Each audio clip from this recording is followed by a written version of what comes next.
Class 10 biology, we will see another different parts of male reproductive structure. So first we start with the location and function of seminal vesicle.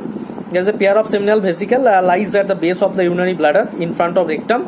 Each seminal vesicle secretes seminal fluid into ejaculatory duct containing sperms. This fluid has proteins, carbohydrates and vitamins that provide energy to sperm and help them to become motile. Seminal fluid is also alkaline, giving semen a slightly alkaline pH. It helps to neutralize the acidic nature of female genital tract to prevent inactivation of the sperm. What is the function of prostate gland? Prostate gland secretes alkaline fluid that keeps the sperm alive and motile for a prolonged period of time. During ejaculation, this gland contracts and releases prostate fluid into the urethra containing semen. Now, what is the function of Cowper's gland? Cowper's gland, that is also called the bulbourethral gland, secretes a lubricant into the urethra that helps to enhance sperm motility. What is meant by semen? That is the alkaline fluid and consists of activated sperm and secretion of axillary gland. It is ejaculated by urethra in male during copulation. It helps in sperm survival and motility. Now write about the function and structure of urethra if I ask. Then urethra is a tube that serves as a path for both urine and semen. It has three sections. That is anterior part, that is the prostatic portion, and is surrounded by a prostate gland.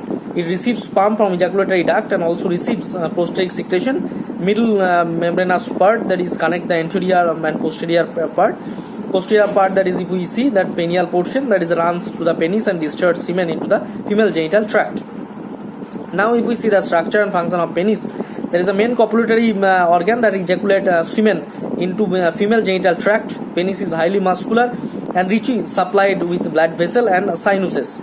Under sexual stimulation, the vessels and sinuses are filled with huge amount of blood. This causes stiffening and ejection of the penis, and during ejaculation, semen is expelled from urethra in the penis to outside. Now if we see the structure of male sperm, that is, the sperm can be divided into three parts mainly. One is head portion, that is the region is the anterior portion of the sperm. The region is bound at the tip by a cap-like structure that is called acrosome. It contains digestive enzymes like hyaluronidase that dissolve the outer membrane of the ovum and allows the sperm to penetrate into the ovum. Nucleus is located in this region. One midpiece or neck is there. There is the region containing mitochondria that provide energy for sperm motility, and a tail portion is there. There is the posterior part of the sperm and 9 times the size of the head. A lashing movement of this tail propels sperm forward. So these are the different way by which actually we can explain the human sperm. So today up to that, next we will start with another topic.